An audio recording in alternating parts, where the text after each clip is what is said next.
सभी को नमस्कार। मैं राजकुमार विश्वकर्मा। आज हमारी मुलाकात जो है तो एक वरिष्ठ पत्रकार अनूपपुर ज़िले के हरदेश्वर शर्मा जी हमारे साथ हैं। इनका मैं एक छोटा सा परिचय देता हूं। इन्होंने अपने समय में काफ़ी संघर्ष किया और पत्रकार कल्याण संघ में भी जो है तो पदाधिकारी रहे और अभी भी हैं। यहाँ पर SCCL क्षेत्र की अगर हम बात करते हैं, जब तो पत्रकार तो कहने के लिए ढेर सारे होते हैं, लेकिन इस क्षेत्र से भली भांति परिचित होने वाले एक ऐसे शख्स होते हैं जिन्होंने यहाँ पर के मापदंडों को, यहाँ पर होने वाली अनियमितताओं को, भ्रष्टाचार को और जो भी इस SCCL जमुना कोतमा क्षेत्र में जितने भी काम होते थे उन पर कई बार जो है तो इन्होंने प्रश्न चिन्ह भी खड़े किए, अधिकारियों से बात भी की कि ये सारी अनियमितताओं को जो है तो बंद किया जाए। तो सबसे पहले तो हम इनका परिचय जानना चाहेंगे और पत्रकारिता में कब से हैं। हरदेश्वर जी, सबसे पहले तो मैं आपका परिचय जानना चाहूँगा और कब से आपको लगा कि मुझे पत्रकारिता ही करना चाहिए। मेरा नाम हरदेश्वर प्रसाद शर्मा है। मेरी शिक्षा दीक्षा रीवा में हुई, अवधेश विश्वविद्यालय से। मैं LLB सेकेंड ईयर तक किया। उस समय नौकरी जो है बहुत आसान में मिल जाती थी, सरकारी नौकरियां, पढ़े लिखे नौकरी खूब होती थी और छात्रों संख्या, नौकरी पाने वालों की संख्या कम होती थी। मैं एक आध दो नौकरी किया भी, किंतु नौकरी मेरे को समझ में नहीं आई। मैं शुरू से मेरी इच्छा थी कि मैं कुछ समाज में स्वतंत्र रूप से रह के और कुछ करूं, तो मैं पत्रकारिता लाइन को चुना और मैंने शुरुआत में दैनिक जागरण रीवा अखबार से जुड़ा। और पहले उमरिया अनूपपुर नहीं था, शहडोल था, और बहुत बड़ा ज़िला हो जाता है शहडोल ज़िला। तो अच्छी खासी मेहनत किए। मेहनत करने के बाद मेरे को अच्छा लगा कोल माइंस एरिया में आया, देखा सारी चीज़ें। और अभी वर्तमान में पत्रकार कल्याण परिषद, जो भारत के पत्रकारों का संगठन है, विगत 5-6 वर्षों से लगातार निर्विरोध निर्वाचन मेरे को जिला अध्यक्ष, राष्ट्रीय अध्यक्ष एवं प्रदेश अध्यक्ष द्वारा बनाया जा रहा है। और मैं पत्रकारिता के साथ साथ जीविकोपार्जन चलाने के लिए, क्योंकि पत्रकारिता एक समाज सेवा थी, समाज सेवा है, जीविकोपार्जन का साधन नहीं है, तो जीविकोपार्जन का साधन बनाने के लिए मैंने SCCL में ठेकेदारी शुरू किया। ठेकेदारी बहुत अच्छी थी पहले, तो अभी वर्तमान में 3-4 वर्षों से ये देखा जा रहा है कि भ्रष्टाचार जितना ज़्यादा से ज़्यादा बढ़ा है, जिसका एक, अब अपने मुँह से क्या बखान किया जाए, कि 10 लाख का काम यदि एक जानकार अधिकारी एस्टिमेट बनाता है कि किसी काम को कराने के लिए 10 लाख रुपए खर्च होगा, और उसको आज का जो ठेकेदार, वर्तमान के ठेकेदार हैं, वो उसको 3 लाख और 4 लाख रुपए में करने के लिए टेंडर डाल देता है, बिलो डालता है और जो है प्रबंधन पास कर देती है। प्रबंधन से इस संबंध में हमने उस समाचार पत्रों में भी समाचार प्रकाशित किया और प्रबंधन से जानकारी भी लेने की कोशिश की, लिए भी कि साहब ये बताइए कि आप जो है एक पढ़ा लिखा अधिकारी जो उस विभाग का एस्टिमेट बनाता है, जिसे सर्वे अधिकारी बोला जाता है, इंजीनियर बोला जाता है, ओवरसियर बोला जाता है, तो वो जो बड़ा सूझबूझ के साथ जो है दिमाग लगाता है कि ये काम को करने में 10 लाख रुपए हमारा खर्च होगा, और ठेकेदार 4 लाख रुपए में करने के लिए तैयार हो जाता है और प्रबंधन टेंडर पास कर देती है। तो हमको ये बताया जाए कि ये आखिर कैसे काम कराते होंगे, कैसे आप बिल देते होंगे, कैसे लेबर पेमेंट करते होंगे, कैसे PF का पैसा जमा करते होंगे, हमको ये बताया जाए। प्रबंधन जो यहाँ का स्थानीय प्रबंधन है, वो अनभिज्ञता जाहिर करते हुए कि हमारे हाथ में ये नहीं है, ये ऊपर का काम है, हम क्या कर सकते हैं इसमें। तो आज की डेट में ये देखा जाए विश्वकर्मा जी कि बहुत अनियमितता है, और कार तो ये मान के चलिए कि 90-100% क्या 10% भी काम नहीं होता है, और ठेकेदार का बिल पास होता है। अभी वर्तमान में सरकार की जो योजना लागू हुई, पहले LAR जमा होता था, ठेकेदार का जब कम बिलो टेंडर डालता था तो LAR जमा होता था, जिसमें लाखों रुपए जमा करता था ठेकेदार। EMD जमा होती थी, PSD जमा होती थी। आज की सरकार जो ही वर्तमान में निकाल दी कि आप जो है 50 लाख तक का टेंडर डाल सकते हैं, जिसमें न EMD की आवश्यकता पड़ेगी, न PSD की आवश्यकता पड़ेगी, न LAR की जमा करने की आवश्यकता पड़ेगी। आजकल जो है लड़के बैठे बैठे और ना कोई एक्सपीरियंस की ज़रूरत पड़ेगी, जबकि बिना एक्सपीरियंस के आपको काम करने का, जब किसी चीज़ का एक्सपीरियंस नहीं है आप टेंडर ठेका ले लेंगे, कैसे काम करेंगे, ये भी प्रश्न चिन्ह है। किंतु सरकार नया नियम निकाल दी, 50 लाख तक का टेंडर डाल रहे हैं लोग बाग, और पता लगा काम प्रबंधन का भी डिस्टर्ब हो रहा है, वो काम हो नहीं पा रहा सही ढंग से, और ना वो बिल पा रहे हैं। इस प्रकार से माने कुल मिला के देखा जाए कि प्रबंधन के साथ साथ ठेकेदार का नुकसान तो जो है ही है, सबसे ज़्यादा कंपनी का नुकसान हो रहा है जो काम सफ़र कर रहा है। खदानों में कुछ ऐसे इमरजेंसी काम होते हैं कि यदि वो काम ना कराया जाए तो एक्सीडेंट होने की पूर्ण संभावना रहती है। जैसे हवा ऑक्सीजन मिलना अनिवार्य है, तो स्टार्टिंग वगैरह कुछ होती हैं, दीवारें बनानी पड़ती हैं वहाँ, कि इस दीवार को हम बंद करेंगे तो हवा वहाँ ना जाके जो पंखे से हवा डायरेक्ट हमारे जो कामगार मजदूर हैं जहाँ काम लगा हुआ है उनको मिलेगी। तो बहुत कुछ ऐसी चीज़ें अनिवार्य काम होते हैं जिनको करना अनिवार्य होता है, किंतु आज का ठेकेदार टेंडर डाल के स्वतंत्र हो जाते हैं। पता लगे वो पास हुआ नहीं हुआ, ना प्रबंधन की चिंता है और ना ठेकेदार को चिंता है। परेशानी कौन झेलता है? कामगार मजदूर श्रमिक, जिसको हवा की आवश्यकता पड़ती है, गमबूट नहीं मिलते हैं सही समय से, उनको जितने हेलमेट सही समय से नहीं मिल पाता है, एक्सीडेंट की संभावना बनी रहती है। तो इस प्रकार से देखा जाए कि जो वर्तमान परिस्थितियाँ चल रही ठेकेदारों की और प्रबंधन के बीच, वो सही नहीं है। और आने वाला समय क्या कि अभी का जो समय है बड़ी स्थिति दयनीय है, एक्सीडेंट की हमेशा संभावना बनी रहती है खदानों के अंदर। और ऊपर जो सरफेस का काम चलता है उसमें भी लीपा पोती चल रही है। आए दिन आप देखते हैं कि अखबारों में सुर्खियों में बना रहता है सिविल विभाग। नाली सफाई का टेंडर तो हो गया, 1-1 साल का होता है, किंतु देखते हैं कि नाली के अगल बगल और पूरे कॉलोनी में झाड़ियों का अंबार लगा रहता है, जीव जंतु कमरों में समा रहे हैं, दहशत की नींद में लोग कामगार सो रहे हैं। तो ये तमाम चीज़ें हैं, और मैं तो ये चाहूँगा कि आपके चैनल के माध्यम से इसको जो है जितना अधिक से अधिक इसका प्रचार प्रसार किया जाए और प्रबंधन की नीतियों को जो है रोका जाए। और ये जो बिलो टेंडर डाल रहे हैं लोग बाग 40%, 60%, 70% तक बिलो डाल रहे हैं। कहीं ना कहीं पर देखिए दो प्रश्न चिन्ह हैं यहाँ पर। जब में कोतमत क्षेत्र जो है तो कोल माइंस का एरिया है, और यहाँ पर श्रमिकों के लिए कॉलोनियाँ बनाई गई। अभी आपको लगातार पता होगा कि कुछ वर्षों में जो है कंटिन्यूस मेंटेनेंस के कुछ टेंडर हुए, और मेंटेनेंस के कार्यों में देखा गया कि भारी अनियमितता थी वहाँ पर। देखा होगा आपने भी कई बार, जैसा आपने कहा कि अखबार की सुर्खियों में होता है, छतों की प्लास्टर टूट के गिर रही होती। तो फिर ये रिसेंट हाउस मेंटेनेंस का जो कार्य था, तो फिर ये कैसे संभव हुआ? दूसरा, आपने कहा कि कम बिलों में काम लेना, तो कम बिलों में काम लेना वो तो मैनेजमेंट के हाथ में है कि क्या, कौन, कैसे, किस तरह से करेगा। लेकिन सवाल एक सबसे बड़ा गुणवत्ता का, तो गुणवत्ता की थोड़ा परिभाषा बताइए कि कैसे, क्योंकि हमारे उसमें कई बार सवाल आता है ना कि हमने 100 रुपये का सामान खरीदा, उसको 30 रुपये में उसका टेंडर कर दिया गया। गुणवत्ता कहाँ से आएगी? देखिए, डिसेंट हाउसिंग में जो है करोड़ों रुपए का घोटाला हुआ। जो छत टपकने की बात कर रहे हैं, दरवाजे की बात कर रहे हैं, आप जो है नीचे के फ्लोरिंग की बात कर रहे हैं, वो एक बार ठेकेदार लगा के जाता, पता लगा तीसरे दिन उखड़ गया। बहुत इसकी जो है बहुत खिलाफत हम लोग किए, बहुत अखबारों में समाचार आया, किंतु प्रबंधन और ठेकेदार की मिली भगत से पूर्ण रूपेण वो बिल को निकाल लिया गया। यहाँ तक कि EMD PhD जो भी सिक्योरिटी राशि उनकी थी, सारा चीज़ निकल गया, जबकि गुणवत्ताहीन था। मैं ये देख रहा हूँ कि समझ में नहीं आ रहा है कि प्रबंधन जो है और सरकार कर क्या रही है, कि उसका हम विरोध कर रहे हैं कि 100 रुपये का सामान जो है कम से कम 99 नहीं 80 रुपये तो उसमें लगा दो ताकि गुणवत्ता कुछ बने। किंतु वो 100 रुपये का सामान क्या कि उसमें 25 रुपये भी खर्च नहीं कर रहे हैं लोग बाग, और जब नहीं करें तो गुणवत्ताहीन होगा। इसी प्रकार आप जो बिलों की बात कर रहे हैं, बिलों में ठेकेदार टेंडर ले लिया, मान लीजिए 50 लाख का काम वो 20 लाख में करने के लिए ले लिया, प्रबंधन उसको टेंडर को पास कर दिया। अब सोचने वाली बात है, एक जनरल आदमी भी सोचेगा कि वाकई में 50 लाख का काम जब एस्टिमेट बनाया जा रहा, प्रबंधन बनाए, तो ये 20 लाख में कैसे कर पाएगा भाई।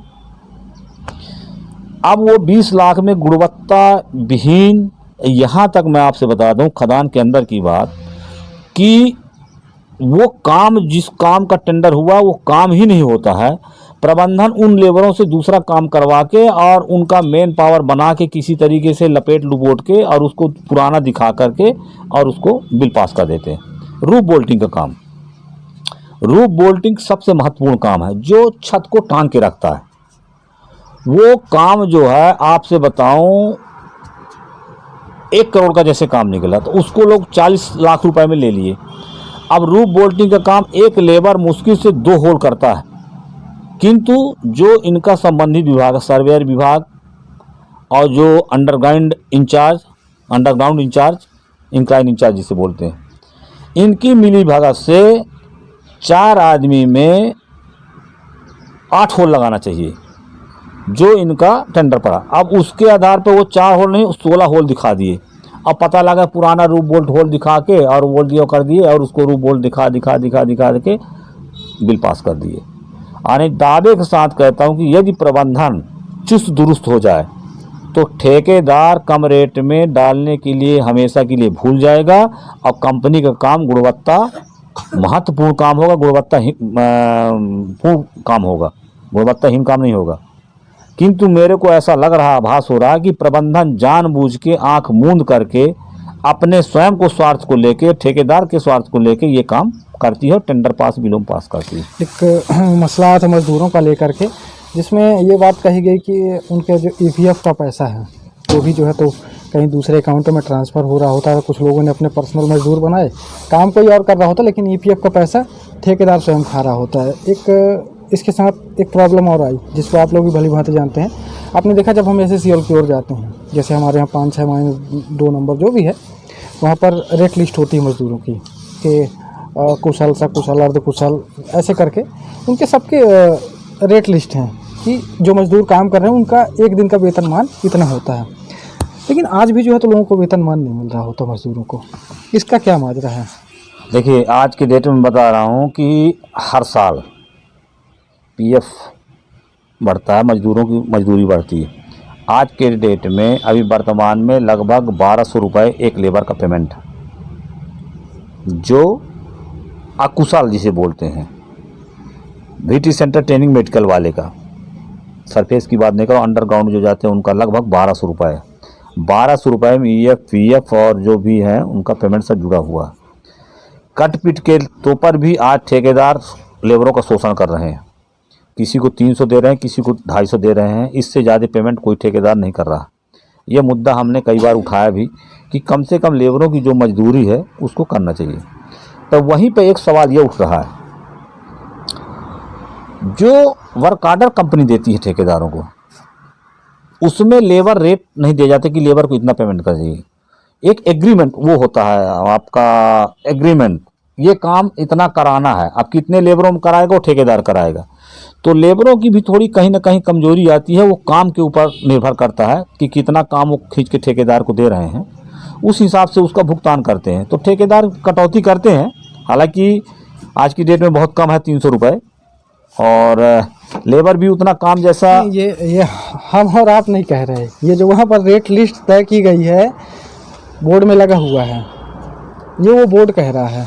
नहीं तो वर्क आर्डर के आधार पे क्या है बता ना, जो SCCL वर्क आर्डर ठेकेदार को दे रही है, बोर्ड में तो लिखा है कि माने 1200 रुपये भुगतान किया जाए, कुशल का इतना, उसको कुशल को इतना, कुशल को।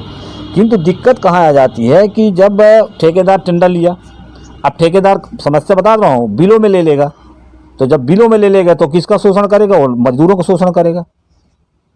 यही बिलों में यदि टेंडर ठेकेदार न ले और कंपनी उसको पास ना करे तो मजदूरों का शोषण होना धीरे धीरे बंद हो जाएगा। और यदि बिलों में इसी प्रकार ठेकेदार काम चलता गया और कंपनी उसको पास करती जाएगी तो लेबर बेचारे भूखों मरने कगार पे आ गए हैं। और 300 रुपये आज की डेट में क्या है? 200 रुपये, 190 रुपये आपका राई का तेल मिल रहा है। तो लेबर क्या खाएगा, क्या कमाएगा, क्या करेगा बेचारा परिवार के लिए? एक सिस्टम आपने गवर्नमेंट का देखा होगा शर्मा जी, मनरेगा के तहत आपने देखा होगा कि जो मटेरियल सप्लाई के बिल भुगतान हैं वो अलग रेट पे होते हैं, और जो लेबर्स की जो कॉस्ट है वो अलग होती है, मजदूरी जो है तो उनकी अलग रखी जाती है। तो वही सिस्टम मुझे लग रहा है कि आप कहना चाह रहे हैं कि हाँ कॉलरी में भी जो तो होना चाहिए, जो लेबरों की मजदूरी अलग उसमें सामने तय होनी चाहिए। लेबरों की मजदूरी ऑलरेडी तय है। कंपनी जब लेबरों की मजदूरी निकालती है वर्क ऑर्डर पर, हाँ वर्क ऑर्डर पर तय रहता है, किंतु वर्क के आधार पर रहता है। यूनिट माने क्वांटिटी के हिसाब से रहता है कि इतना जो है क्वांटिटी का काम ये इस लेबर के ऊपर, एक लेबर के ऊपर 3 क्यूबिक मीटर जैसे मिट्टी हटाना है, तो 3 क्यूबिक मीटर एक लेबर को यहाँ से खोद के 50 मीटर दूर फेंकना है वहीं खदान के अंदर, तब उसका जाके 1180 कुछ रुपए बनता है। और उतना लेबर काम कर नहीं पाता है, चाय की भी नहीं कर पाता, क्योंकि कंपनी उतना व्यवस्था नहीं दे पा रही, ना ठेकेदार व्यवस्था दे पा रहा है। तो कुछ परिस्थितियाँ तो खदान के अंदर ये सब अनुकूलित होती हैं, पर इतना ज़रूर है कि जो आज अभी पेमेंट ठेकेदार दे रहा है वो बहुत कम मात्रा में दे रहा है, उसका ठेकेदार शोषण कर रहा है। और ठेकेदारों द्वारा ये कहा जाता है कि भाई कम रेट में हम ले लिए हैं, ठेकेदारों की संख्या आजकल कम हो गई है और ट्रेनिंग मेडिकल के लेबरों की संख्या ज़्यादा है, इसलिए उनका जो है मनमानी रेट ठेकेदार दे रहा है, वो भी मजबूरी बस बेचारे कर रहे हैं। इतने वर्षों में आप यहाँ पर क्षेत्र के जाने माने पत्रकार भी रहे और अभी भी हैं, तो सबसे भ्रष्ट विभाग आपको कौन सा दिखा यहाँ इस कोल माइंस में? कोल माइंस में सबसे भ्रष्ट विभाग सरफेस में सिविल विभाग है, जिसमें ओवरसीयर इंजीनियर से लेके और नीचे से ऊपर तक भ्रष्टाचार ही भ्रष्टाचार रहता है। दूसरा, खदान के अंदर जो काम कराते हैं सर्वे विभाग, तो सर्वे विभाग में खूब लीपापोती होती है। ऊपर तो मान लीजिए कुछ दिखता है, खदान के अंदर तो और कुछ नहीं दिखता है। वहाँ भी भारी भरकम भ्रष्टाचार रहता है। वहाँ तो बताया ना, जैसे रूफ बोल्टिंग का, अब रूफ बोल्टिंग का होल का टेंडर मैं ले लिया 100 होल का, और मैं लिया मान लीजिए ठेकेदार 50 होल कर दिया और 100 होल दिखा के उसको बिल बना दिए। खदान के अंदर कौन जाने वाला है? जबकि ये मुद्दा हम उठाए, महाप्रबंधक से मैं बोला कि साहब ऐसा करिए, एक टीम बनाइए, निरीक्षण कराइए कि इतना कम रेट में ठेकेदार काम ले रहा है तो क्या वो काम हो रहा है कि नहीं हो रहा। काम कौन देखेगा वहाँ जाके? कोई निष्पक्ष जांच एजेंसी रहे, आप निष्पक्ष एजेंसी बनाइए ताकि माने वो ठेकेदार के ऊपर और वो मैनेजर प्रबंधन के ऊपर नज़र रखा जाए कि ये काम वाकई में होल जो 100 होल लगाने का ठेका लिया है उदाहरण में, तो 100 होल लगा है कि नहीं लगा। वो तो पता लगा 50 होल ठेकेदार लगाया, 50 होल पुराना वाला दिखा दिया, अब बिल बना के बंदर बांट कर लिए। सर्वे विभाग कुछ खाया, कुछ मैनेजर खाया। इस प्रकार से सबसे ज़्यादा अनियमितता तो भारी है खदान के अंदर, देखें तो भ्रष्टाचार, और सरफेस में तो है ही है, सरफेस में तो खुलेआम दिख रहा है। अभी तक तो जो था सो शर्मा जी, आज एक बड़ी चैलेंजिंग पॉइंट और यहाँ पर एक बहुत बड़ी बात सामने आई कि पहले टेंडर अलग अलग होते थे। अभी आपने भी सुना होगा कि AMC यानी कि एनुअल मेंटेनेंस कॉन्ट्रैक्ट का जो अभी टेंडर किया गया, इसमें नए टेंडर भी हो चुके हमारे इन क्षेत्रों में, जैसे जमुना, भालूमाड़ा, गोविंदा टाउनशिप और आमाडांड के। साथ ही कुछ ऐसे ठेकेदार भी थे जिनके जो वर्क ऑर्डर हुए थे, उस वर्क ऑर्डर के आधार पर जो है तो उनका कुछ समय बचा हुआ था, किसी का 4 महीने, किसी का 6 महीने, उनका जो है तो कार्य ही समाप्त कर दिया गया। और आपको क्या लगता है, क्या ये जो नए टेंडर हुए हैं AMC के, तो इनमें कार्य क्या गुणवत्तापूर्ण होंगे या फिर जैसे पहले कुछ चोरियां होती थी तो उससे ज़्यादा होंगी या कम होंगी? देखिए, चोरियां तो रोकी नहीं जा सकती हैं। ये ज़रूर मैं कह रहा हूँ कि ये जो अभी वर्तमान में टेंडर हो रहे हैं, बाई ठेकेदार जहाँ के भी डाल रहे हैं, इसमें चोरियां बढ़ेंगी और गुणवत्ताहीन काम होगा, गुणवत्तापूर्ण काम नहीं होगा। क्योंकि प्रबंधन तो जानबूझ के, आज का जो प्रबंधन है जानबूझ के अपना समय पास करता है कि मेरा 3 साल बचा है, कुर्सी किसी तरीके से बची रहा है, मैं अपना काम करूं, निकल जाऊं। तो जो निष्ठाचार अधिकारी कर्मचारी होने चाहिए, जो निर्भीक और लगनशील होना चाहिए, वो आज के कर्मचारियों अधिकारियों में नहीं देखा जा रहा है। हाँ, बेचारे वो श्रमिक जरूर पिस रहे हैं, मजदूर, उनसे एक कर्मचारी से, श्रमिक से 3-3, 4-4 काम लिया जा रहा है, किंतु जो अधिकारी वर्गों को, उनको मेरे ख्याल से कोई असर नहीं पड़ता है। और जो वर्तमान में टेंडर हो रहे हैं, इसमें भ्रष्टाचार और बढ़ेगा, घटेगा नहीं, क्योंकि इतनी ज़्यादा कमीशन खोरी हो चुकी है विश्वकर्मा जी। मैं ठेकेदारी किया हूँ, मैं अच्छी तरीके जानता हूँ। हालांकि मैंने अपने ठेकेदारी में आज भी चैलेंज के साथ कहता हूँ कि जो भी मैं काम किया था, बहुत ऊपर सिविल में बिल्डिंग वर्क का काम भी किया, आज भी वो 25-30 साल से बने हुए हैं, कहीं क्रेक नहीं आया। लेकिन आज और ना मैं कभी 1 रुपये किसी को दिया। अध्यक्ष भी हूँ ठेकेदार एसोसिएशन का, सारी चीज़ें मेरे पास आती थी और मैं चैलेंज के साथ कहता था, मैं कभी ठेकेदारी जो भी किया हूँ कम से कम किया हूँ, तय गुणवत्तापूर्ण काम किया हूँ और निष्पक्ष सही काम किया हूँ। लेकिन आज आप जाइए उन्हीं क्षेत्रों में कई सड़कें बनी हैं जहाँ पर गिट्टियाँ आज उखड़ रही हैं, नाली के ऊपर नालियाँ बना दी गई, उसी के डबल बिल भुगतान हो गए। कई सारी चीज़ें थी, हालांकि ये सारी चीज़ें जो है तो आप लोगों ने देखी और भली भांति सब चीज़ों से परिचित हैं। एक चीज़ मैं और कहना चाहूँगा यहाँ, देखिए हमारे यहाँ CCL जमुना कोतमा क्षेत्र में नगर पालिका प्रशासन है, तो करोड़ों का फंड आता है यहाँ, और वही करोड़ों का फंड जो है काली भी देती है, काहे के लिए? नाली सफाई के लिए, वही रोड के लिए, वही स्ट्रीट लाइट के लिए। तो अब यहाँ जो भी चेयरमैन बनता है हर 5 साल में, तो पता लगे वो रोड के ऊपर रोड लिपा पोती करके बना के करोड़ों का घोटाला करते हैं। पुलिया एक बनाई काली और उसका बिल जो है बिना बनाए भुगतान कर दिया कौन? नगर पालिका प्रशासन। या नगर पालिका प्रशासन बना, ठेकेदार सब वही मिले जुले रहते हैं। नगर पालिका प्रशासन यदि मान लो कोई पुलिया का निर्माण कराया या रोड का निर्माण कराया तो काली पेमेंट कर देती है और वो ठेकेदार से मिलजुल के अपना काम करा लेते हैं। ये कई उदाहरण हैं, ये पूर्व 5 साल पहले भी ऐसा हुआ है और अभी भी वर्तमान में हो रहा है। क्योंकि जैसे आपने कहा कि SCCL भी पैसा दे रही है और इधर से भी जो है तो अपना नगरीय निकाय भी दे रहा है, तो यहाँ पर क्योंकि SCCL में भी जो है तो हम लगातार देख रहे हैं, कभी 7 लाख के टेंडर हुए, कभी 8 लाख के, कभी 10 लाख के, कभी 12 लाख के, खास करके साफ़ सफाई को लेकर के श्रमिक कॉलोनियों के उन हिस्सों पर जहाँ आपके श्रमवीर रहते हैं। लेकिन आज उन्हीं श्रमवीरों के लिए जो है तो मुझे नहीं लगता कि पानी की भी कहीं सही शॉर्ट व्यवस्था है या कि फिर कहीं उनके कॉलोनियों में जो साफ़ सफाई ठीक ठाक हो रही है। मैं आपसे बताया ना, गंदगी का आलम। दूसरी चीज़ जो फिल्टर प्लांट जमुना है, पाइपलाइन घटिया से घटिया बिछाई गई हैं, आए दिन फूटती रहती हैं, इसलिए पानी श्रमवीरों को नहीं मिल पाता है। पानी के लिए तरसते रहते हैं, ड्यूटी जाते हैं वो बहुत माने, जबकि इतना ज़्यादा पैसा है नगर पालिका परिषद प्रशासन में और काली तो दे ही रही है, काली भी दे रही है नगर पालिका। पर बताया ना कि रोड के दिखा दिए कि फला रोड बनी है पहले से, और उसी का एस्टिमेट बना के काली फिर पास कर दी और ठेकेदार प्रबंधन मिलकर बंदर बांट कर लिए।